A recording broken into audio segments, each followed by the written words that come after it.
Hello, ನಮಸ್ಕಾರ ಎಲ್ಲರಿಗೂ. ಎಲ್ಲರೂ ಹೇಗಿದ್ದೀರಾ? ಇಷ್ಟು ಬೆಳಗ್ಗೆನೇ ಇಬ್ಬರು ಎಲ್ಲಿಗೆ ಹೋಗ್ತಾ ಇದ್ದಾರೆ ಅಂತ ಹೇಳ್ಕೊಂಡು ಯೋಚನೆ ಮಾಡ್ತಾ ಇದ್ದೀರಾ? ನಾವಿಬ್ಬರು ಹೋಗ್ತಾ ಇದ್ದೀವಿ ಈಶಾ ಫೌಂಡೇಶನ್ ಕೊಯಂಬತ್ತೂರಿಗೆ. ನಮಗೆ ಬ್ಯಾಂಗ್ಳೂರಿಂದ ಎರ್ನಾಕುಲಂ ಎಕ್ಸ್ಪ್ರೆಸ್ ಇದ್ದಿದ್ದು ಟ್ರೈನು, ಅದಿದ್ದು SMVT ರೈಲ್ವೆ ಸ್ಟೇಷನಿಂದ. ಸೊ ಹಾಗಾಗಿ ನಾವು ಸ್ವಲ್ಪ ಬೆಳಗ್ಗೆ ಬೇಗನೆ ಹೊರಟ್ವಿ. ಒಂದು ಮನೆಯಿಂದ 4:45 ಹೊರಟಿದ್ದೀವಿ. 5:15 ನಾವು ರೈಲ್ವೆ ಸ್ಟೇಷನಿಗೆ ರೀಚ್ ಆದ್ವಿ. ನಮ್ಮ ಟ್ರೈನ್ ಇದ್ದಿದ್ದು 6:10ಕ್ಕೆ. ನಾವು ಸ್ವಲ್ಪ ಬೇಗನೆ ಬಂದ್ವಿ, ಟ್ರೈನ್ ಮಿಸ್ ಆದರೆ ಅಂತ ಹೇಳಿಕೊಂಡು. ರೈಲ್ವೆ ಸ್ಟೇಷನಿಗೆ ಬಂದು ಪ್ಲ್ಯಾಟ್ಫಾರ್ಮ್ ಎಲ್ಲ ಕೇಳಿಕೊಂಡು ನಾವು ಒಳಗೆ ಹೋದಾಗ ಪ್ಲ್ಯಾಟ್ಫಾರ್ಮಲ್ಲಿ ಆಲ್ರೆಡಿ ಟ್ರೈನ್ ಇತ್ತು. ಸರಿ, ನಮ್ಮ ನಂಬರೆಲ್ಲ ನೋಡಿಕೊಂಡು ಸೀಟ್ ನಂಬರು, ಬೋಗಿ ಯಾವುದು ಅಂತೆಲ್ಲ ಹೇಳ್ಕೊಂಡು ಹೋಗಿ ಹುಡುಕೊಂಡು ಇಬ್ಬರು ಹತ್ತಿ ಕೂತ್ಕೊಂಡ್ವಿ. ಮತ್ತು ಟ್ರೈನ್ ಹೊರಟಿದ್ದು 6:20ಕ್ಕೆ ಹೊರಟ, 6:10ಕ್ಕೆ ಹೊರಡಲಿಲ್ಲ. ಆಲ್ಮೋಸ್ಟ್ 1 ಅವರ್ ನಾವು ಕೂತ್ತೀವಿ ಟ್ರೈನ್ ಒಳಗಡೆ, ಆರಾಮಲ್ಲಿ ಕೂತ್ಕೊಂಡಿದ್ವಿ. 6:20ಕ್ಕೆ ಹೊರಟು ಟ್ರೈನು.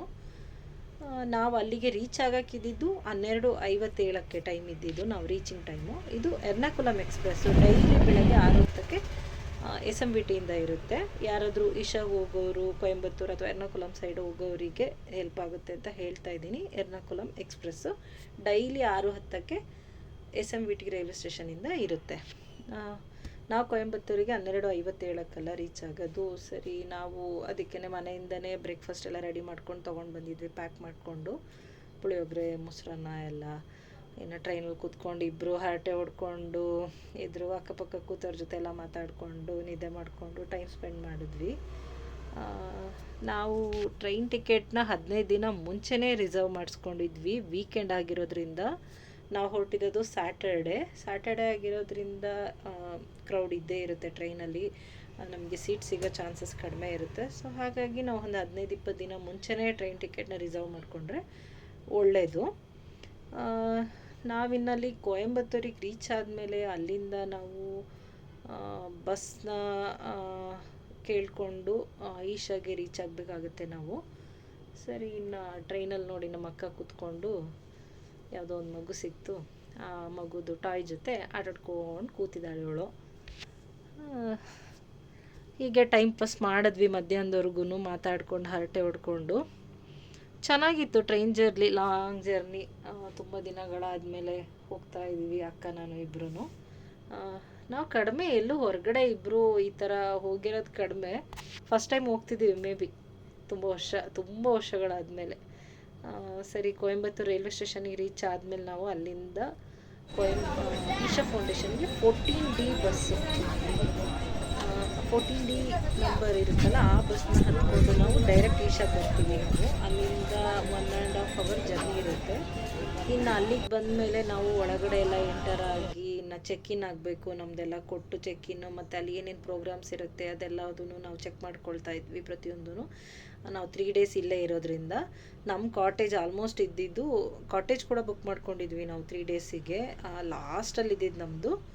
ಅಲ್ಲಿ ಏನಂತ ಹೇಳಿದ್ರೆ, ವೆಲ್ಕಮ್ ಪಾಯಿಂಟಿಂದ ನಮ್ಮ ಕಾಟೇಜಸ್ವರೆಗೂ ಇದು ಎಂತ ಹೇಳ್ತಾರೆ, ಬಸ್ ಇರುತ್ತೆ, ಓಪನ್ ಬಸ್ಸು, ಶಟಲ್ ಅಂತ ಹೇಳ್ತಾರೆ, ಎಲೆಕ್ಟ್ರಿಕ್ ಗಾಡಿ ಕರ್ಕೊಂಡು ಪಿಕ್ ಆ್ಯಂಡ್ ಡ್ರಾಪ್ ಎರಡೂ ಕೂಡ ಇರುತ್ತೆ ನಮಗೆ ಒಳಗಡೆ ಎಲ್ಲ. ಚೆನ್ನಾಗಿತ್ತು, ತುಂಬಾ ಫೆಸಿಲಿಟೀಸ್ ಎಲ್ಲ ಚೆನ್ನಾಗಿದೆ. ನಮ್ಮ ರೂಮ್ ನೋಡಿ ತುಂಬ ಚೆನ್ನಾಗಿದೆ. ಫುಲ್ ದೊಡ್ಡ ರೂಮು, ಸಿಂಗಲ್ ಕಾಟು 2 ಇದೆ. ಎಷ್ಟು ನೀಟ್ ಆ್ಯಂಡ್ ಕ್ಲೀನಾಗಿದೆ ಗೊತ್ತಾ? ಎಷ್ಟು ಒನ್ ಡೇ ಪರ್ ಡೇಗೆ 970 ರುಪೀಸ್, 990 ರುಪೀಸ್, ಕರೆಕ್ಟು. ನಮ್ಮ ರೂಮ್ದು ವ್ಯೂ ನೋಡಿ ವಿಂಡೋಯಿಂದ ಎಷ್ಟು ಚೆನ್ನಾಗಿದೆ ಅಂತ ಹೇಳಿದ್ರೆ, ವೆಳ್ಳೈನ್ಗಿರಿ ಮೌಂಟೇನ್ಸ್ ಅಂತ ಹೇಳ್ತಾರೆ. ಇದು ತುಂಬಾ ಚೆನ್ನಾಗಿದೆ. ನಮ್ಮ ರೂಮಿಂದ ಲಾಸ್ಟ್ ಕಾಟೇಜ್ ಆಗಿರೋದಕ್ಕೂ ಅದಕ್ಕೂ ತುಂಬ ಚೆನ್ನಾಗಿ ಕಾಣಿಸ್ತಾ ಇತ್ತು, ಕ್ಲೌಡ್ಸ್ ಎಲ್ಲ. ನಾವು ರೀಚ್ ಆಗಿದ್ದು ಆಲ್ಮೋಸ್ಟ್ 4:15 ಆಗಿತ್ತು ಅಲ್ಲಿಗೆ ನಾವು ರೀಚ್ ಆಗುವಾಗ. ಮತ್ತು ನಾವು ಅವತ್ತು ಬೇರೆ ಏನೂ ವಿಸಿಟ್ ಮಾಡಲಿಲ್ಲ, ಲೇಟ್ ಮತ್ತೆ ಬಂದವರು ಫುಲ್ ಸುಸ್ತಾಗಿದ್ವಿ. ಸರಿ ಮಲ್ಕೊಂಡು ಈವ್ನಿಂಗ್ 7:30ಗೆ ಊಟ ಇದೆ ಅಂತ ಹೇಳಿದರು ಭಿಕ್ಷಾ ಹಾಲಲ್ಲಿ. ಸ್ನಾನ ಎಲ್ಲ ಮಾಡಿಕೊಂಡು ನಾವು ರೆಡಿಯಾಗಿ ಬಂದು ಸುಮ್ಮನೆ ಅಲ್ಲೊಂದು ಪೂಲ್ ಹತ್ರ ತಾವರೆ ಹೂವೆಲ್ಲ ಇತ್ತು, ಅದನ್ನೆಲ್ಲ ನೋಡ್ಕೊಂಡು ಸುಮ್ಮನೆ ಒಂದು ಫೋಟೋ ಎಲ್ಲ ತೆಕ್ಕೊಂಡು ಅಲ್ಲೆಲ್ಲ ಒಳಗಡೆ ವೆಲ್ಕಮ್ ಪಾಯಿಂಟ್ ಹತ್ರ ಒಳಗಡೆ ಎಲ್ಲೂ ಕೂಡ ಫೋನ್ಸ್ ಯೂಸ್ ಮಾಡೋಂಗಿಲ್ಲ. ನಾನು ಗೊತ್ತಿಲ್ದಂಗೆ ಸುಮ್ಮನೆ ಹಾಗೆ ಒಂದೆರಡು ಫೋಟೋ ಎಲ್ಲ ತೆಕ್ಕೊಂಡ್ವಿ ನೈಟ್ ಇಬ್ಬರು ಕೂಡ. ಮತ್ತು ಇನ್ನು ಮಾರನೇ ದಿನ ಬೆಳಗ್ಗೆ, ಇದು ಭಾನುವಾರ ಬೆಳಗ್ಗೆ ನಮ್ಮ ರೂಮ್ ಬಾಲ್ಕನಿಯಿಂದ ವ್ಯೂ ಎಷ್ಟು ಚೆನ್ನಾಗಿದೆ ನೋಡಿ ಫ್ರೆಂಡ್ಸ್. ಇದು ಆ ಕ್ಲೌಡ್ಸ್ ಎಷ್ಟು ಚೆನ್ನಾಗಿದೆ. ವೆಳ್ಳಯನಗಿರಿ ಮೌಂಟೇನ್ಸ್ ಇದು ತುಂಬ ಅಂದರೆ ತುಂಬಾ ಚೆನ್ನಾಗಿದೆ ನೋಡೋದಕ್ಕೆ. ಎಷ್ಟು ಕಾಮಾಗಿತ್ತು ಗೊತ್ತಾ. 3 ಡೇಸ್ ನಾವು ಒಂಥರ ಫೋನಿಂದ ಎಲ್ಲ ದೂರ ಆರಾಮಾಗಿ ನೆಮ್ಮದಿಯಿಂದ ಇದ್ದು ಬಂದ್ವಿ ಇಬ್ಬರೂ.